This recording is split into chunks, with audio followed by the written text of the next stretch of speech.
శ్రీ పోలాప్రగడ సత్యనారాయణమూర్తి గారి ప్రాసంగిక వ్యాస సంకలనం వ్యాసపోరం 7వ భాగం 28/6/25. ఇవాళ వ్యాసం శ్రీ దాసు వామనరావు రచించిన అన్నదానం. అక్షయం గుగక ఆశిలోపల అన్నపూర్ణ భవానివై సాక్షి గణపతి కంద తల్లివి సద్గుణాకర శాంపై మోక్షమొసగిది కనక దుర్గవు మూల కారణ శక్తివి శిక్షజేతువు సర్వలోకము శ్రీగిరి భ్రమరాంబిక. శ్రీమత్పార్వతీపతయే నమః.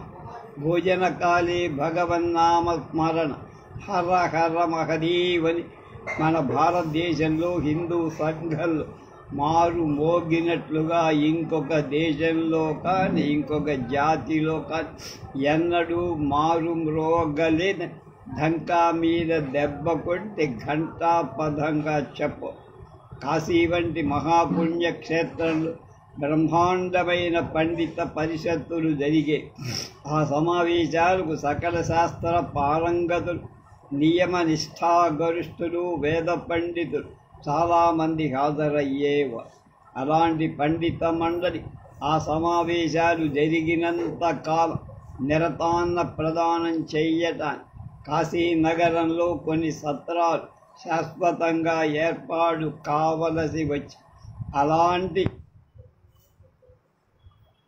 పండిత గోష్ఠీ సమావేశం ఒక్కచోటనే దీర్ఘకాలంగా జరుగుతూ ఉండడం, ఆ పండితులందరికీ అక్కడ భోజనాది వసతులు ఏర్పాటు చేయడం, అందుకోసం ధనికులైన వాళ్ళు ప్రభువులైన వాళ్ళు పూనుకొని తగిన వసతులు కల్పించి వస్తు సామగ్రులు సప్లై చేయటం ఒక మహాక్రతువుగా బ్రహ్మాండమైన సత్కార్యంగా భావించి నిర్వహించే అటువంటి సత్కార్య నిర్వహణమే సత్రయాగం అన్నారు. సకల ముని జన శరణ్యంబైన నైమిసారణ్యంలో సౌనకాది మహాములు సమావేశమై పురాణ ఇతిహాసంబులు సకల జనసామాన్యానికి సుబోధకంగా వివరించి చెబుతూ ఉండే. ఆ విధంగా నైమిసారణ్య ప్రజాబాహుళ్యానికి సద్గోష్ఠిని సత్కాలక్షేపాన్ని కల్పించినటువంటి వయోజన విద్యాపీఠంగా ఉండి అచ్చు గ్రంథాలు అనేటువంటివి లేనటువంటి కాలంలో ప్రతివాడు భారత భాగవత రామాయణాదుల పాఠాకు ప్రతులు వ్రాయించి తెచ్చుకొని చదవటం అసాధ్యం, అసంభవం.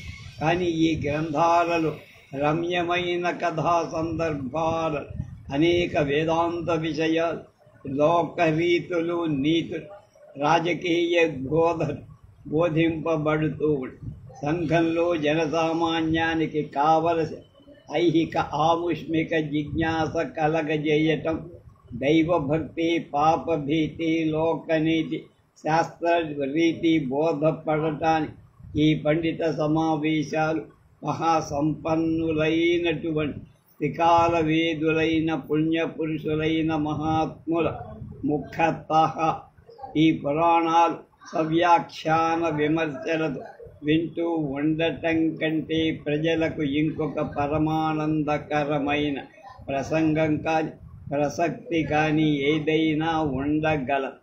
ఈ పురాణ కాలక్షేపాల మూలంగానే సంఘ బాహుళ్యాన్ని కావలసిన ఐహిక జ్ఞానం, ఆత్మజ్ఞానం, అచ్చు గ్రంథాలు లేని ఆనాటి అతి ప్రాచీన కాలం అవలీలగా వెదజల్లటంకి వీలై అటువంటి పండిత ప్రసంగ సమావేశ ప్రజాసామాన్యం కోసం బహిరంగ సమావేశాలుగా జరిగేవి.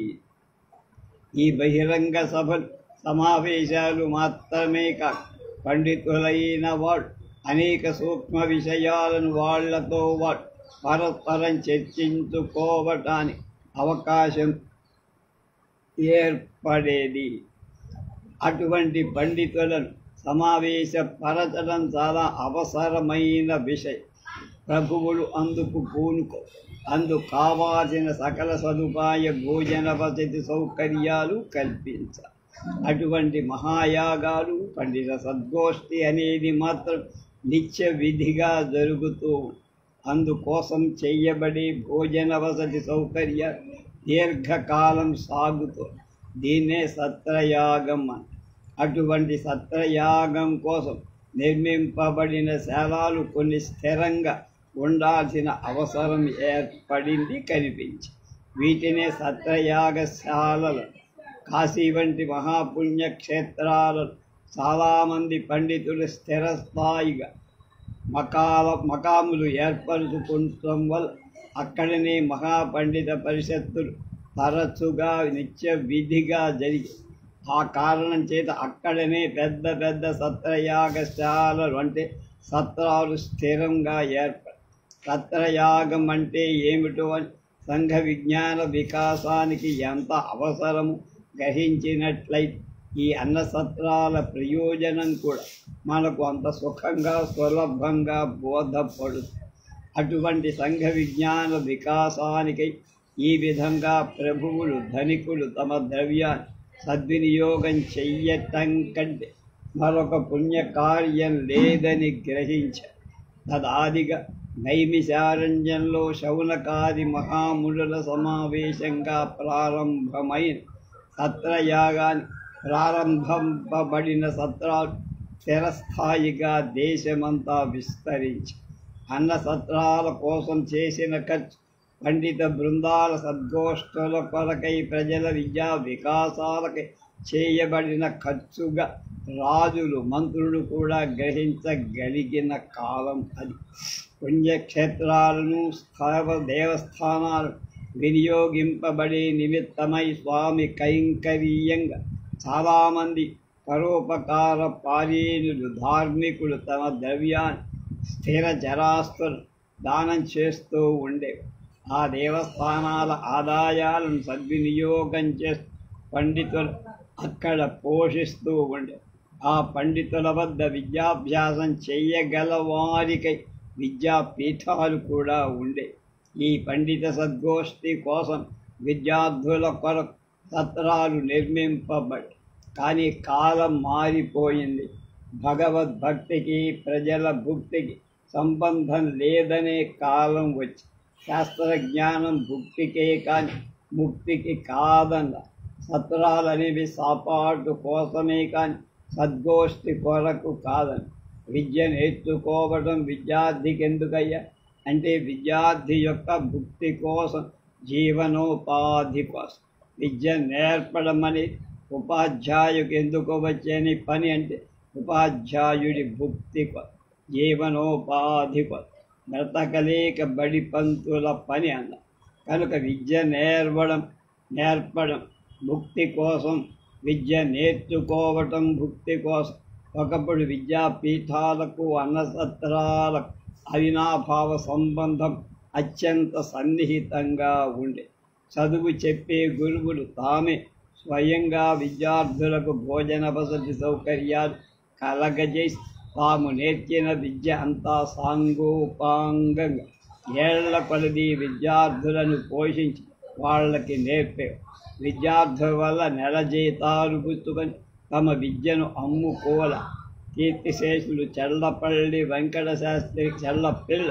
వెంకటశాస్త్రులు గారు తమ గురువు వద్ద ఆ విధంగా చదువుకొని శ్రీశే సుసర్ల దక్షిణామూర్తి శాస్త్రులు గారు తమ శిష్యులకు తమ సంగీత విద్యను ఆ విధంగా బోధించి వాళ్ళని తరింపచేసి తాము తరించి విద్యను అమ్మేటువంటి విద్యాపీఠాలు ఆ కాలంలో లేవు.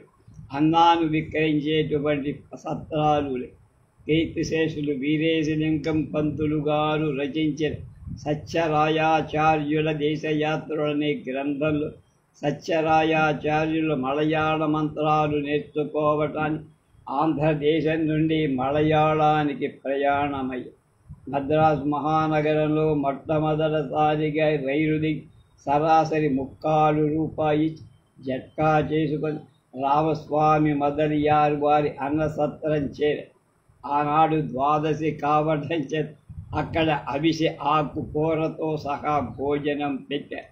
ఆ భోజనానికి అయిన ఛార్జీ మొత్తం ఇవ్వాలని సత్యరాచార్యుల వారిని సత్రపు అధికారి అడిగేసరికి ఆయన ఆశ్చర్యపోయి అన్న సత్రం అని బయట వ్రాయబడింది, అందువల్ల సత్రంలో ఉచితంగా భోజనం పెట్టబడుతుందని భ్రమించారు. కానీ ఈ సత్రంలో అన్నం విక్రయిస్తారని సత్యరాయాచార్యుల వారు ఎన్నడూ అనుకోవాలి. సత్రం అనే శబ్దానికి ఆంధ్ర నిఘంటువులో మాత్రం ఇంకా అన్న విక్రయశాల అనే అర్థం రాయలేదు.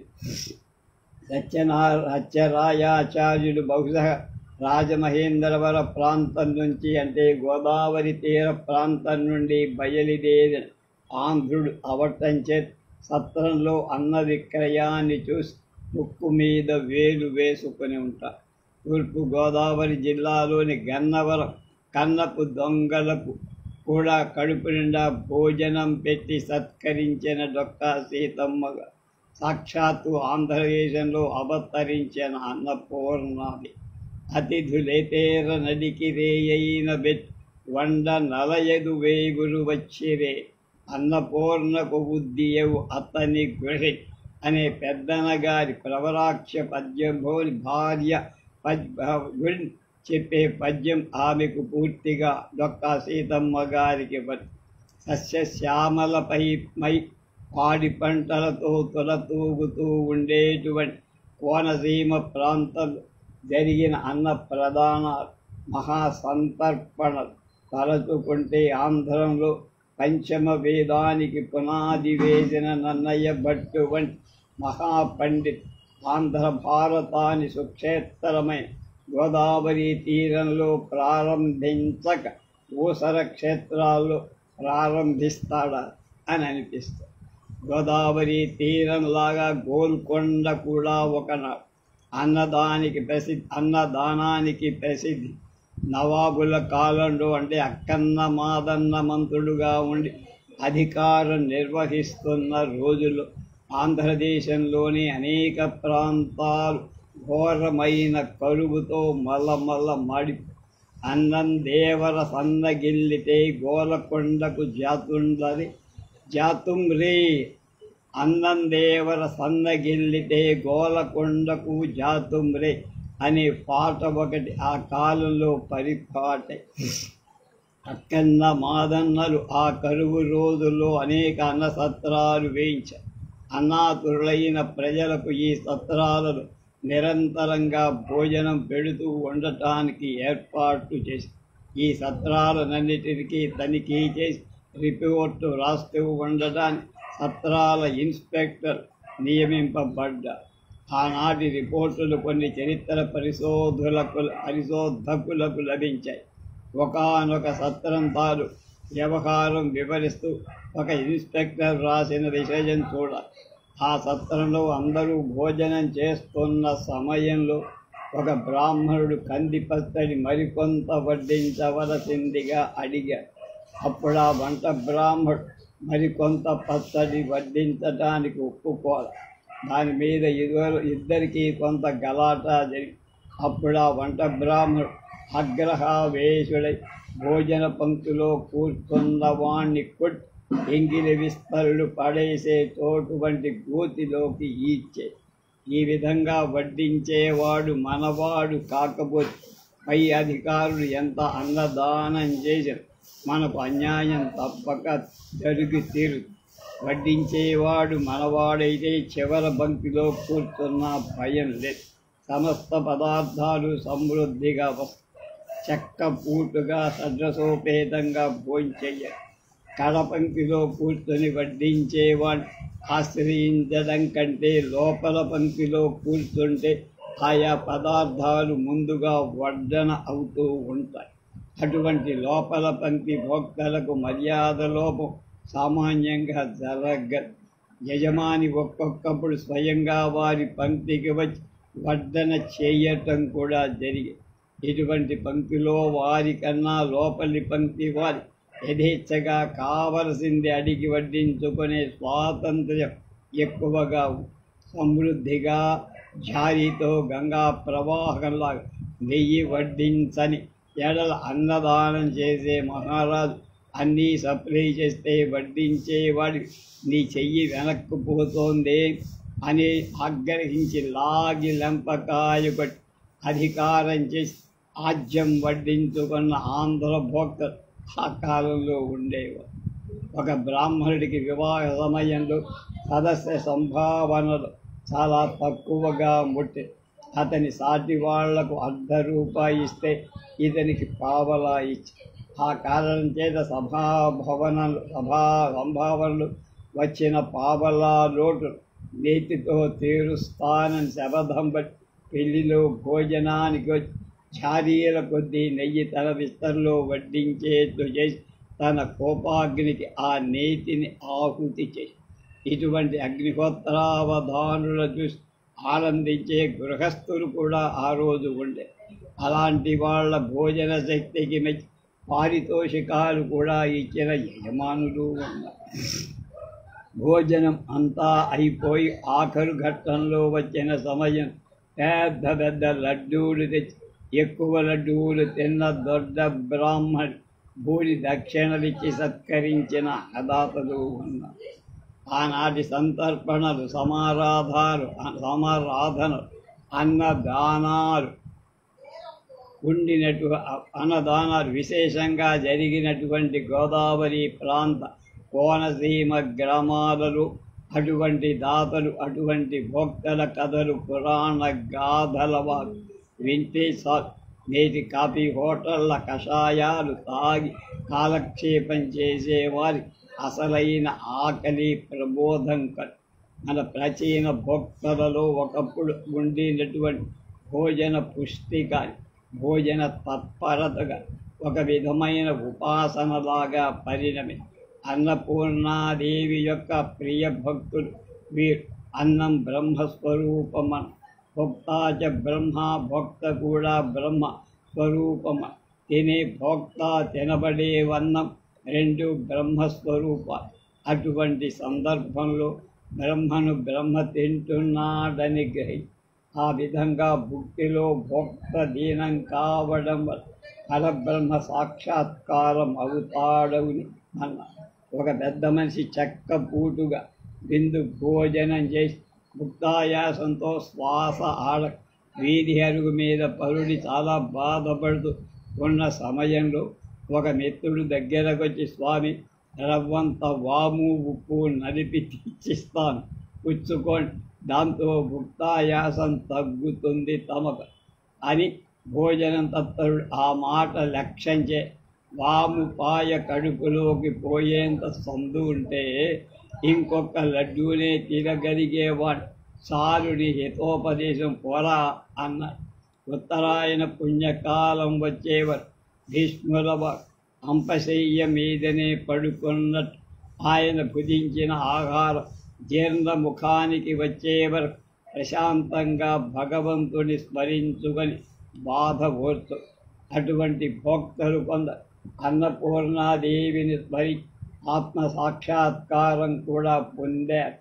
చిత్రాన్నంలో కానీ పులిహోర ఆవడలలో తరచుగా ప్రత్యక్షమయ్యేటువంటి మిరపకాయలతో సహా నిశ్శేషంగా అతి శ్రద్ధగా ఆరగించేటువంటి ఒక మహా అశనుడు గాఢ నిద్రలో ఒకనాడు ఆహాహా అని కలవరించడం జరిగి ఏమిటదని కేకేసి దాన్ని మేల్కొల్పై ప్రయత్నించగా అతడి నోటి వెంట బొట్టబొట్టమని ఆనంద బాష్పాలు రాలే. అతనికి ఆ నిద్రలో ఏదో భగవత్ సాక్షాత్కారం అయిందని అందరూ భావించాం. తెల్లారిన తర్వాత నిజ సందర్భం ఏమిటని అడిగితే తన స్వప్న వృత్తాంతాన్ని సవిస్తరంగా వేణుగోపాలస్వామి ఆలయానికి తాను వెళ్ళినట్టు, అక్కడ ధనుర్మాసం ప్రసాదంగా తన కోరినంత పులిహోర పంచిపెట్టబడినట్టు కల వచ్చింది.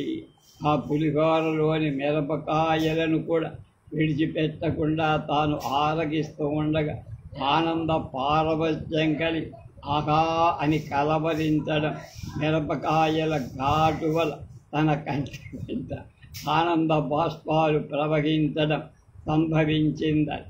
ఇంతటి శ్రద్ధాశక్తులతో భోజనం చేసే భోక్త శ్రాద్ధ సమయంలో లభించటం వల్ల నిజంగానే పితృదేవతలు పితృలోకం నుంచి దిగివచ్చి ఆసక్తితో ఆదరణతో ఆరగిస్తారనే భావంతో ఆనందించే గృహస్థులు ఉన్నారు.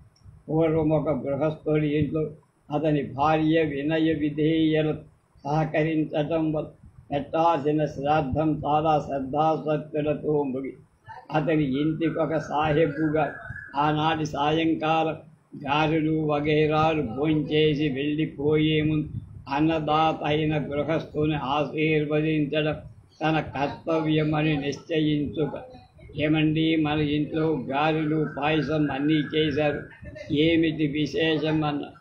ఏం లేదు సాహిబ్ గారు, నా మొదటి భార్య శ్రాద్ధం ఈ రోజు అని గృహస్థు జవాబు. అది యజమాని భార్యకు సంబంధించిన ఒక శుభకార్యమని సాహిబు గారు భావించారు భ్రమపడి. అందువల్ల బాబు, మీ ఇంట్లో ఎప్పుడు మీ భార్యాగారుల శ్రాద్ధాలు సమృద్ధిగా వృద్ధి అవుతూ ఉండేగా అంతే నేను కోరేదని సాహెబ్బు నిష్కరమింతగా దీవించి వెళ్ళిపోయి అన్నదాతల ఖ్యాతి ఏ విధంగా అడుగంటిందో అదేవిధంగా అన్ని రోజులలో అన్నదానం మిన్న అనేటువంటి ఖ్యాతి అన్నదానానికి కూడా పోయి ఇది సత్రాల యుగం కాదు, హోటళ్ల యుగం.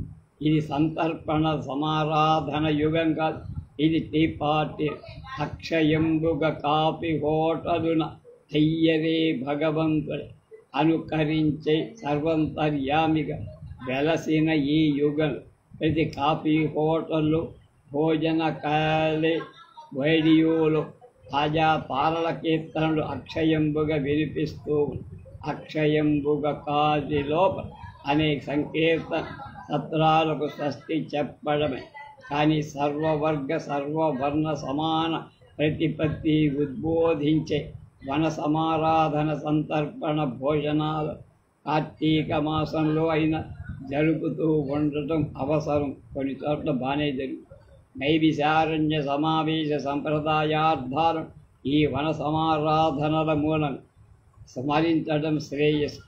5/11/1952 ఆంధ్రపత్రికలో కాలక్షేపం కింద దాసు వామనరావు గారు రాసిన వ్యాసం. ఆశ నిరాశ నందూరి రామ్మోహన్ రావు గారి వ్యాసం. నువ్వు ఆశావాదివా నిరాశావాదివా అని ఎవరైనా ప్రశ్నిస్తే మరో ఆలోచన లేకుండా నిరాశావాదిననే చెప్పేస్తా. ఎందుకంటే నేను నిజంగా లోపల ఆశావాది, కానీ ఆ ముక్క ఎప్పుడూ పైకి చెప్ప. స్వానుభవం వల్ల ఈ జీవిత సత్యం నేర్చు. 1 కాదు 2 కాదు, నేను పుట్టి పురి ఎరిగినంత ఎన్నో అనుభవాలు నెత్తి మీద ముట్టుకుంటూ వచ్చి ఎన్నోసార్లు తల బొప్పిక, దాంతో ఇక లాభం లేదు.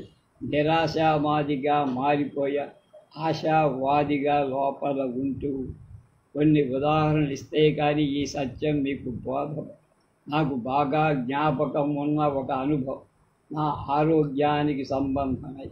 ఒకసారి స్నేహితుల దగ్గర పబ్లిక్గా బడాయిపోయా. నాకు జ్వరం చస్తే రాదని, ఇంతవరకు ఎప్పుడూ రాదు. 2వ రోజునో 3వ రోజు చచ్చేంత జ్వరం ముంచుకొని ఆ దెబ్బ నెలాళ్ల దాకా మంచం. అప్పటి నుంచి పద్ధతి మార్చి ఎవరైనా నన్ను ఏమై బాగున్నావా అని అడిగితే ఏం బాగుండండి, ఎప్పుడు ఏదో నరతగా ఉంటూనే ఉంటుంది, ఆరోగ్యం బొత్తిగా చెడిపోయి నీరసంగా ఉంటోందండి అని సమాధానాలు చెప్పుతూ అలా చెప్పడం వల్లే ఆరోగ్యానికి అనారోగ్యానికి మధ్యస్థంగా బతుకీడు. దీనికి నేను కనిపెట్టిన ఒక సూత్రం, నాకెప్పుడు జ్వరం రాదు అని బడాయిగా చెబితే జ్వరానికి కోపం. ఓహో వీడి పని ఇలా ఉందా, వీడి పవర్ అనుష్ఠానం నెత్తి మీదకు. అలా కాకుండా ఒంట్లో బాగుండటం లేదు సార్ అని వినయంగా చెబితే పర్వాలేదు, వీడు బుద్ధిమంతులాగానే ఉన్నాడు, దయచరిచి జ్వరం మందోరికి. అంటే ఏమిటన్నమాట, మనుష్యులకి జంతువులకి కాక ప్రాణం లేని వస్తువులకి జరగబోయే సంఘటనలకు కూడా పరంగిత జ్ఞానం ఉంటుంది అని మనల్ని ఏడిపించాలంటే ముప్పు తిప్పలు పెట్టి 3 చెరువుల నీళ్లు తాగిస్తాయి. అనుగ్రహం కలిగితే ఆకాశానికి ఎత్తేస్తాయి.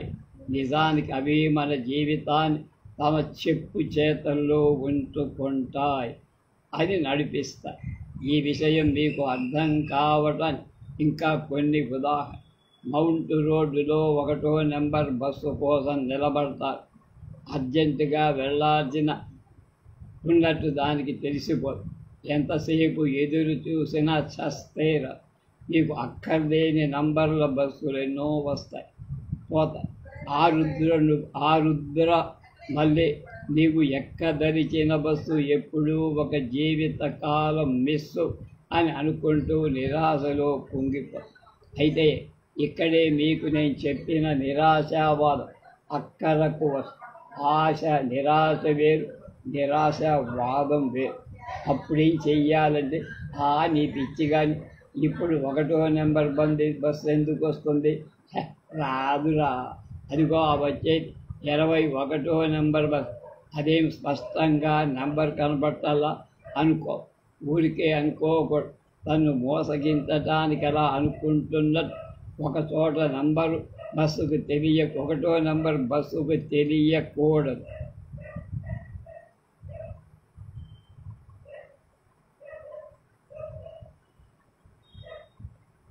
చిత్తశుద్ధితో నిరాశ చేసుకోవాలి. మనం బస్సు కోసం ఎదురు కూడా చూడకు. మనలో మనమేదో ఆలోచించుకుంటూ పరధ్యానంగా ఉండాలి.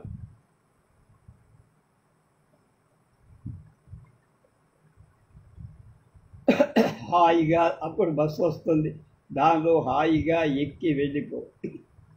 ఇలా ఎన్నిసార్లు నాకు జరిగిందో చెప్పను, ఎన్ని రకాల సందర్భాల్లోనూ చెప్పను. ఏది జరగాలని కోరుకుంటామో అది జరగదు. ఏది జరుగుతుందని కలలో కూడా అనుకోమో అది అమాంతంగా జరిగి తీరు. ఇది జీవిత మీరు ఏదైనా ఉత్తరం కోసం, మనీ ఆర్డర్ కోసం ఎదురు చూస్తూ ఉంటారు.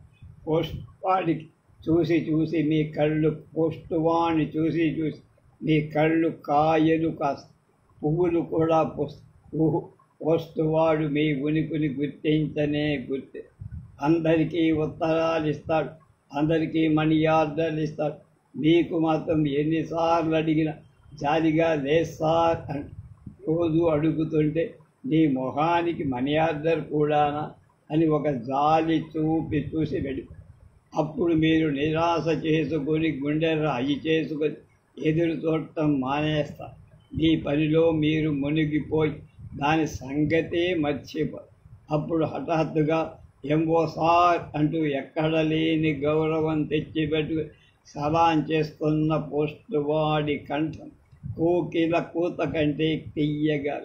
మీరు ఒక పెద్ద మనిషితో పనికడి మైలాపూర్ నుంచి అష్ట కష్టాలు పడి కోడంబాకం ఆయన ఇంటి దగ్గర ఉంటాడని మీరు అనుకుంటు ఆయనతో మాట్లాడాల్సిన విషయాలని చూచా తప్పకుండా మాటలు పాటలు సినేరియాతో సహా స్క్రిప్ట్ అంతా సిద్ధం చేసుకున్నాడు.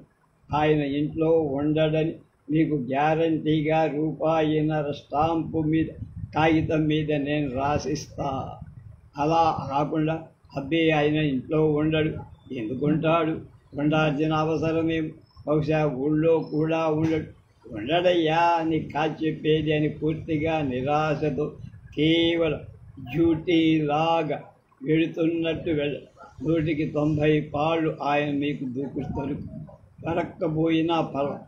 మీరు ఎలాగూ ఉండడనే అనుకొని వెళ్ళారు కానీ మీరు నిర్ఘాంతపోరు కుంగి ఏమీ జరగనట్టు మామూలుగా ఇంటికి తిరిగి అదే నేను మొదటి నుంచి మొత్తుకుంటున్న నిరాశావాదంలో ఉన్న గొప్పత.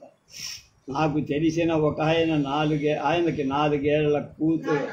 ఆ అమ్మాయి మూగ మనసులు సినిమా పాటలను చాలా బాగా పాడుతుందని అందరితో చాలా గర్వంగా చెప్పుకునేవారు. ముఖ్యంగా గోదావరి గట్టుంది అనేది మరీ బాగా పాడుతుంది. ఎవరూ నమ్మేవాళ్ళు కాదు. 4 ఏళ్ల పిల్లేమిటి అది అలా పాడుతూనే.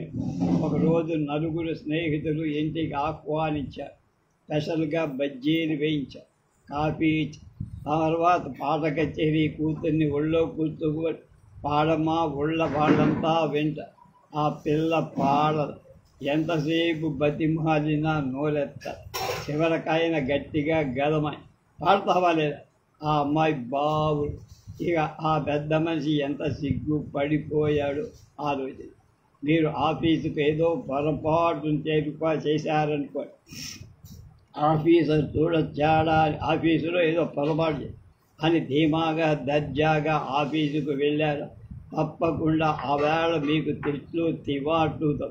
అలా కాకుండా బాబోయ్ ఆఫీసర్ తిడతాడు, దొబ్బేస్తాడు, గావునో ఈ దేవుడా అని ఏది గతి అని నాకు అని భయపడిపోతూ వెళ్ళండి.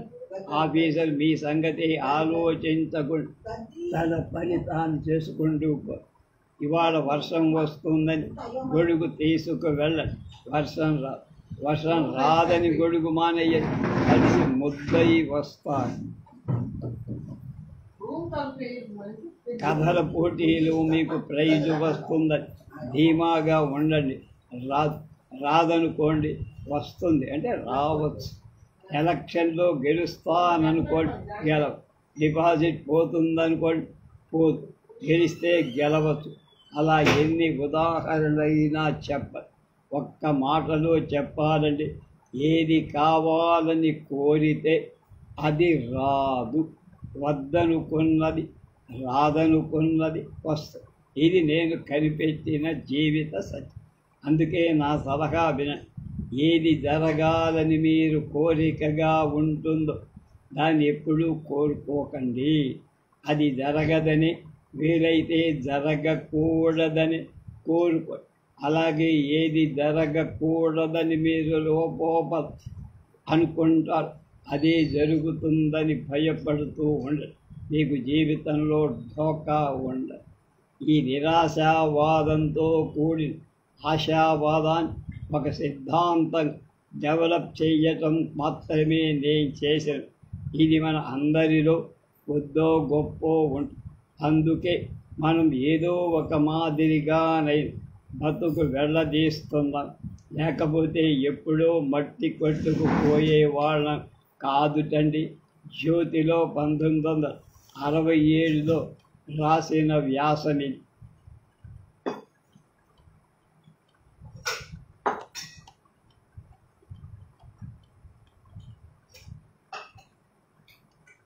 ఇది నండూరి రామ్మోహన్ రావు గారి వ్యాసం.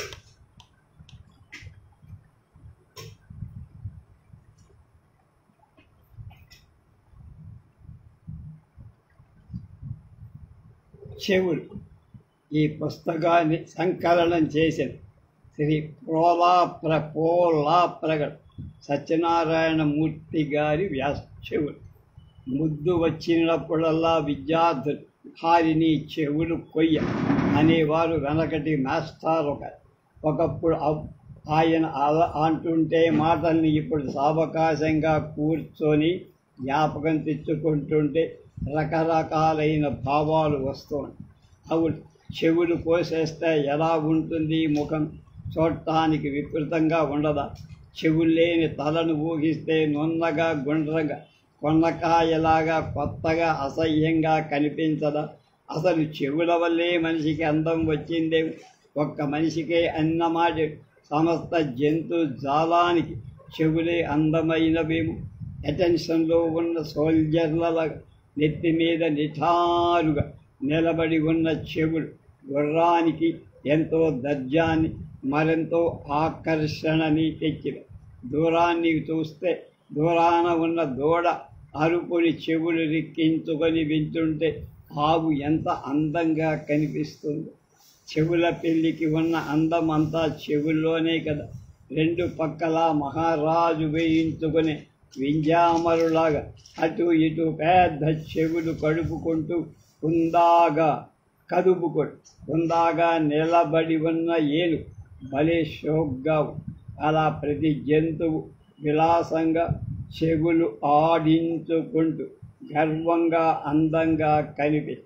మురారి లాంటి ప్రముఖ సంస్కృత నాటకకర్త జంతువు చెవులు, అందులో మరి ఇలాంటిగా గాడిద లాంటి జంతువు చెవులు కావాల్సి వచ్చి కావ్య వస్త్రం అభ్యుదయ రచయితని విప్లవకారుల్ని కూడా మించిపోయిన ఆయన గురి అస్తమయాన్ని గాడిద చెవిలోని ఎర్రదనంతో పోల్చారు. జంతువులు చెవుల్ని కదుపుతాయి, వాటి చెవులు అవి చెప్పినట్లు కానీ మనిషి చెవులే మహా పెంకి. ఎంత ప్రయత్నించినా అవి ససేమిరా కదలనే కదలు. వాటికి సర్వసత్తాక స్వతంత్ర ప్రతిపత్తి రిపబ్లిక్ ఉంది. అవి ఎప్పుడో మనిషి అధీనం నుండి విడిపోయి స్వాతంత్రాన్ని ప్రకటించి అలా తను చెప్పినా వినని చెవుల్ని పట్టుకొని చేసేదేం లేక జాలిగా నిస్సహాయంగా చూస్తూ ఉండిపోయాడు మనిషి. ఎదిగిన కొడుకు ఎదిరిస్తుంటే తల పట్టుకొని కూర్చున్న తండ్రిలా. జంతువులకు చెవులే నయం, బుద్ధిగా చెప్పినట్లు మనిషికి లేని చెవుల్ని శాసించే శక్తి జంతువులకు ఉండడాన్ని చూసి కొందరు ఈర్ష్యపడి చచ్చి చెడి చెవుల్ని కదపట నేర్చుకున్నారు. అది చూసి మిగిలిన మనుషులు వాళ్ళని జంతువులని హేళనగా చేశారు. అసూయ. 12th నైట్ నాటకంలో మేరియా చేత మాలో ఓలియోను షేక్స్పియర్ అనిపిస్తుంది. గో షేక్ యువర్ ఇయర్స్ అని. హేళన అంటే చెవులు కదపటాన్ని మనిషి చెయ్యలేడు, తోటివాడు కదిపితే చూడలేడు అనుకోడు. అసలు చెవులు ఉండటం అని కదపటం ఇదంతా ఎందుకు? పూర్తిగా చెవులు లేకపోతే పోలా అన్నాడు చెవరయ్య. అతడి వాదన ఎంతో సకారంగా సహేతుకంగా వినిపించింది కనిపించి. ఏమంటే అతను చిన్నప్పుడు ఎక్కాలు పాఠాలు అప్పచెప్పకపోయినప్పుడల్లా పంతులు చెవి నులిపేవాడు. ఎర్రగా కందిపోయి అది రోజల్లా మంట పెడుతూ ఉండే. దాంతో ఏడిపోయి ఈ వెధవ చెవి లేకపోతే బాగుండు, అది ఉండటం వల్లనే కదా పంతులు బెదిపెడుతున్నాడు అనుకునేవారు. చెవులు పట్టుకొని గుంజీలు తీయాల్సి వచ్చినప్పుడు కూడా అలాగే బాధ. ఆ చెవి గాడ్పు ఈ చెవి కొట్టిన కారం తింటే గూబ గుయ్యమన్న చలికాలంలో విధిగా చెవికి మఫ్లర్ చుట్టుకోవాల్సి వచ్చి తలంచుకుంటే వాళ్ళమ్మ చెవిలో తలంటి పోసినప్పుడు వాళ్ళమ్మ చెవిలో నూనె పోసుకోమన్న కురుపు వేసి చెవి పోటు వచ్చి ఈ చెవులు కాస్త కోసి అవతల పారేస్తే బాగుంటుందని చెవుల్ని చెండాడాలనే వ్యక్తి ఇంకొకడుండే. అయితే అతని కారణం పాటు తలకి అటు ఇటు అసహ్యంగా ఈ చెవులేమిటి? అందమైన భవనం మీద అటు ఇటు మలచిన రావి మొక్కల్లాగా గొప్ప చెవుల, దోర చెవులు, పిల్లి చెవులు, పిట్ట చెవులు, పొట్టి చెవులు, సొట్ట చెవులు ఉండటం కంటే లేకపోవటమే మంచిది శ్రీకారం లాంటి చెవులంటూ ఊసుపోక వర్ణించారు. కానీ కవులు ఆలి చెప్పల్లా అంతంత పెద్దగా అంటే మాత్రం ఏమందం. చెవులు లేకపోతే చేపకేం లోటొచ్చింది? పక్షులు అందంగా చెవులు లేకుండా లేవా? స్వామికి ఉన్నాయా చెవులు? అయినా పాము చెవులనే పేరు ఎంత శాశ్వతంగా నిలిచిపోయింది. అయినా ఎందుకు వచ్చినవి చెవులు? నాకు అర్థం కాక అడుగుతా. 2 చెవులు దోర పెట్టుగా విద్యార్థులు పాఠాలు వింటారు కదా. ఆ చెవిలోంచి వచ్చిన విజ్ఞానం ఈ చెవిలోంచి వదిలివేయటమే కానీ కాస్తంటే కాస్త బుర్రలోకి ఎక్కించుకుంటారా? పోని విద్యార్థుల మాట వదిలి దేశాన్ని ఉద్ధరిస్తామనుకునే నాయకుల మాట ఒక్క వరసిని చెవిని ఇల్లు కట్టుకొని పోరుతున్నామే. మీ దద్యాలు కాస్త ఆపండ్రా. ముందు దేశంలో దారిద్ర్యం సంగతి ఆలోచించండ్రా. వాళ్ళ చెవి పడుతోందా మరమర? ఇంకా అలాంటప్పుడు ఆ చెవులు ఊడిపోతే ఆ చెవులకు మంచి మాటలు వినటానికి ఉపయోగపడుతున్నాయా? అబ్బే, చెప్పుడు మాటలు, చెరుపు సలహాలు బాగా పనికొస్తాయి. చాడీలు విని ఎంతమంది అమాయకులకు అన్యాయం చేస్తున్నారు పై ఆఫీసర్. 2 చెడు సలహాలు వినే కదా విజ్ఞానవంతులు కూడా అజ్ఞానులైపోతున్నారు. అందువల్ల ఈ చెవులు అవశ్యం పోవాల్సింది. అందులో ముఖ్యంగా ఆఫీసర్లవి అధికారం. పైగా ఈ చెవుల వల్ల బీదవాడికి 1,00,000 సమస్య.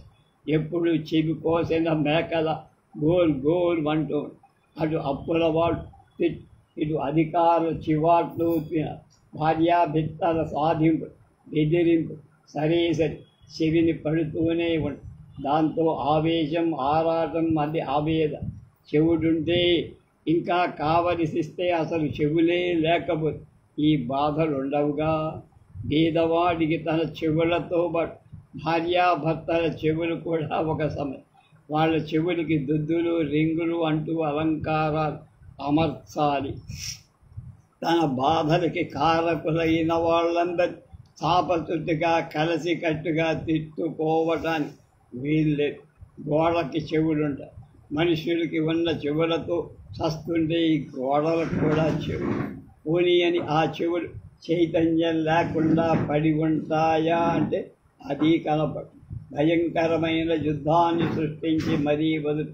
లోకం మీద చెప్పుడు మాటలు వినే చెవులు ఉండబట్టే కదా కన్నుని మాటలు విని దుర్యోధనుడు తను చెడి దేశాన్నంతటినీ కురుక్షేత్ర మహాసంగ్రామంలో ముంచి సర్వనాశనం అయ్యాడు.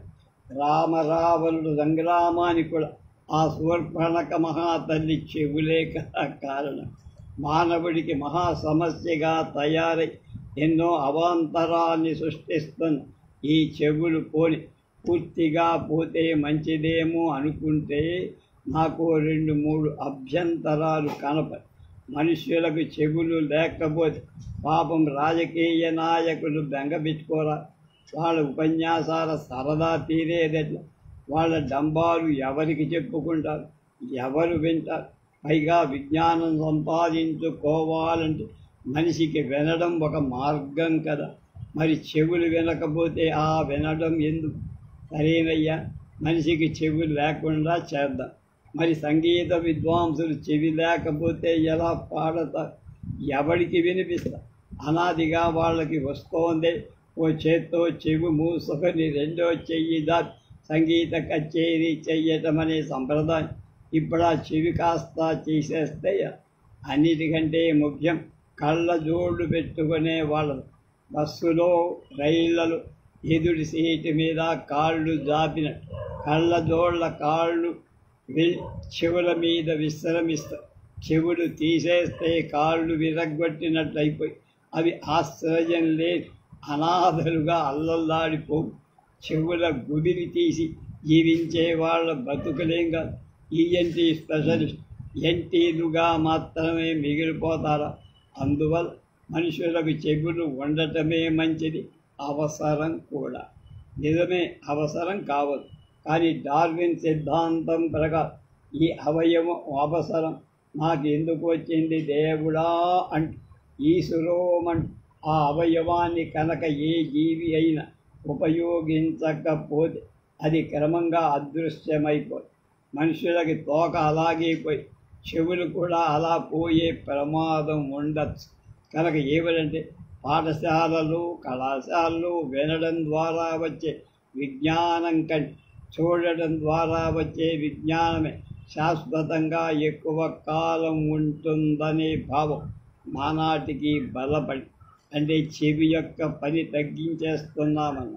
అలాగే క్రాప్ చేయించుకునేటప్పుడు చెవి పట్టుకోవడానికి విసుక్కుంటూ ఈ చెవి లేకపోతే బాగుంటుందనుకుంటా. మగవనాలి కుళాయి శ్రీకారం మీద సీత కన్నుబడి జుట్టుతో చెవిని ఎంత కప్పుకుంటే అంత ఫ్యాషన్ అయిపోయి ఇప్పటిస్తే అంటే చెవి ఉండడం వాళ్ళకి చాలా చిన్నతనం అనిపిస్తోందన్నమాట. అలా స్త్రీ పురుషులందరి చేత ఈసడింపబడుతున్న ఈ చెవి ఇంకా ఎంతకాలం ఉంటుంది? ఏమైనా పాపం చెవికి చెడ్డ రోజులు వచ్చి పడ్డాయనిపిస్తుంది. ప్రగతిలో యథాలాపం అనే శీర్షికలో 21/5/1971 శ్రీ పోలాప్రగడ సత్యనారాయణమూర్తి గారు రాసిన ఈ ప్రాసంగిక రేపు నేను అనే వ్యాసాన్ని చలంగారి వ్యాసాన్ని రేపు చూస్తాము.